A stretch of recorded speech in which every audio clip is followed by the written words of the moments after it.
What's going on YouTube? Triple Tapper here, coming at you guys with chapter 2 of my SIG P320. I've done a couple videos on them, gotten some questions, you know, as I've had the pistol now for, I don't know, maybe 4, 5, 6 months, something like that. I have put thousands and thousands and thousands of rounds through both of these pistols. This is the full-size SIG 357, but I've currently got the trigger assembly and the compact 9mm. So, you know, as you can see, weapon is clear, there's no mag, and this one has no firing mechanism. So we're good to go. So what I thought I'd do is just kind of give, you know, an update as to kind of how I still feel about the weapon, how it's performed, the quality, reliability, all those kind of things. I know this is a pretty hot topic right now. A lot of people are you know, looking at the SIGs, and you know, some people, the biggest complaint that most people that I hear, they talk about the high bore axis, and I mean it is, you know, it is, you know, pretty high. I mean, you've got quite a bit. You can see there's a lot of space between, you know, and your hand. I mean, maybe they could have hiked it up a little bit, but you know, I'm not so concerned about that. I mean, you know, maybe you could let's zoom out a little bit here. Maybe you could, you know, kind of chalk that up to aesthetics or whatever. Some people swear it affects performance, but I gotta be honest, for me, I have had zero problems with either one of these weapons. They function flawlessly. I have not had a single jam or failure to feed, failure to fire, failure to extract, nothing. And let me tell you, I by and large shoot through the 9mm. I shoot the Perfecta ammo. It is brass casing, but and I've also shot the rip rounds through it just to kind of see what they did. But you know, I don't buy super high quality ammunition to go to the range. You know, I just kind of save that, you know, for some of my home defense stuff. But like I said, you know, I don't buy the crappiest ammo that I could buy.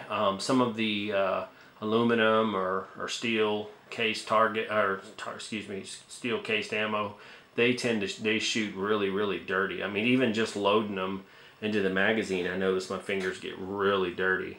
But even with those, I mean, I haven't had a single issue with this weapon.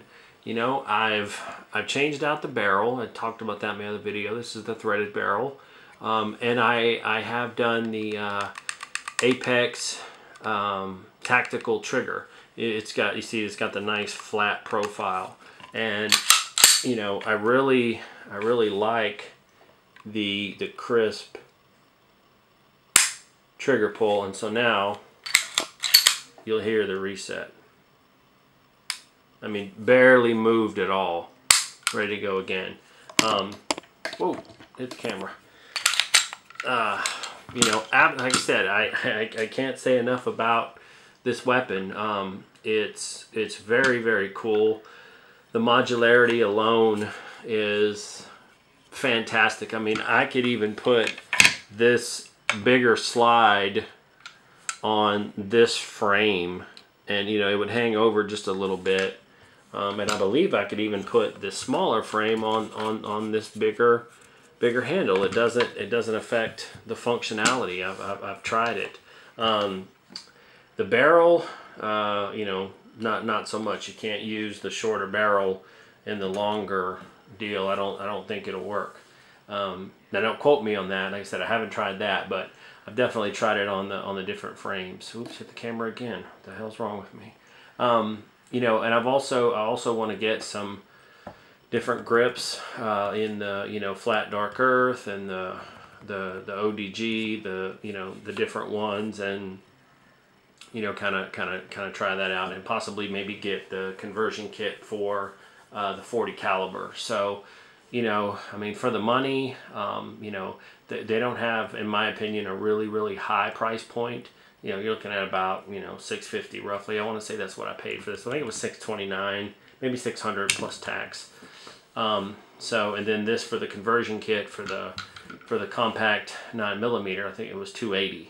So, you know, you got two pistols, two SIG pistols that, you know, average cost about $500 a piece.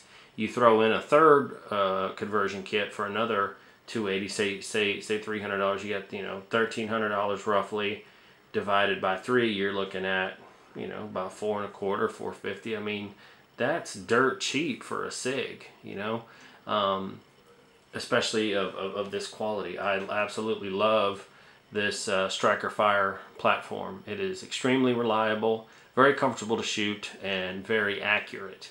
It gobbles up all the ammo that I put through it. Not had a single problem. Get a lot of compliments on it at the range. People say, hey, let me, you know, want to check that out. And, you know, once people kind of hear about the modularity of it and the reliability and the quality, you know, it's not a tough sale. I mean, once, you know, before, when I was looking at it, the way I kind of fell into it was I went down to my local gun shop, and Sauer just happened to be there, and they had a ton of guns out, and they let you shoot whatever you wanted. All you had to do was buy the ammo. So I was like, well, that's a pretty good deal. So I was looking at all the pistols. I mean, they had tons of them. And this one was the one that I grabbed, the full-size 357 SIG.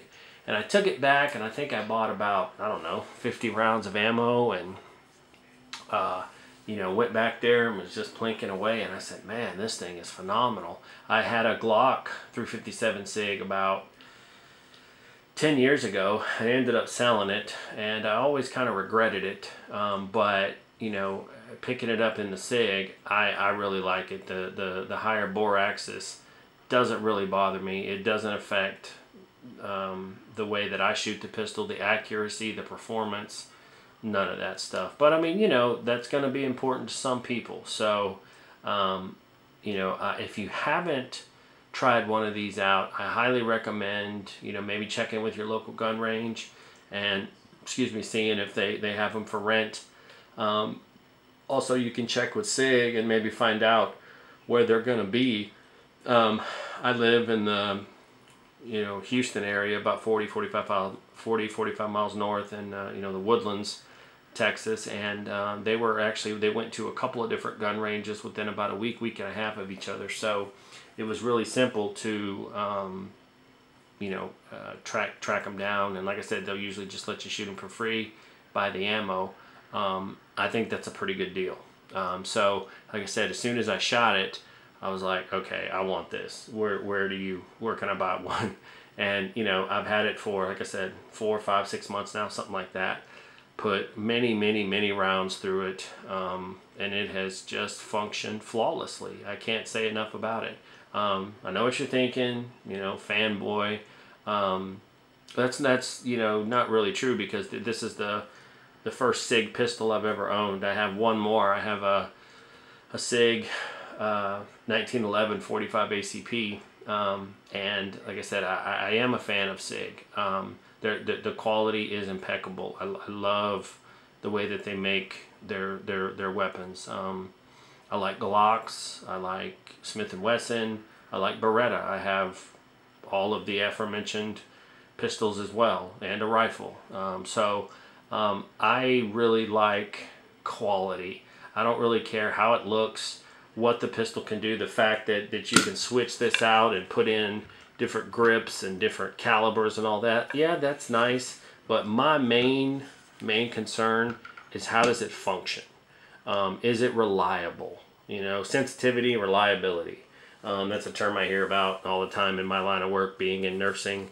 Nursing administration, we talk about various things and how they can be tested, and can they be duplicated, and all this other kind of stuff. But these are extremely reliable. You know, we take the guns to the range to you know, to have a good time and shoot and practice and all that. But at the end of the day, I think most people, when they're purchasing a gun, have the mindset that, hey, if I have to defend my family or myself or my dog or, you know, someone else, if the shit hits the fan, you know, I need something that's gonna work. And I have no qualms about taking either one of these into a self-defense situation. You know, I'll carry this one on occasion. This one's a little bit big, but I've even carried it on occasion, not had any problems. It's not uncomfortable. You know, I'm a big guy, so it doesn't really bother me. This one won't fit in my purse. Just kidding. But, you know, like I said, the main thing I look at, not so much cost, not so much, you know, is it pretty, you know, does it have all these features and all this other kind of stuff? That's great.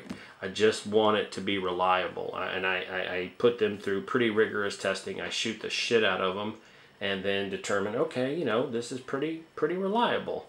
So that's just kind of my update on the SIG P320 platforms. I'm looking, like I said, I'm looking at getting the 40 conversion kit. Probably I may even try it in a subcompact and see if I like it. So, you know, I hope you guys enjoyed watching the video. Please subscribe. Any comments, questions, please leave them down below, and you know where. Until next time, Triple Tapper out.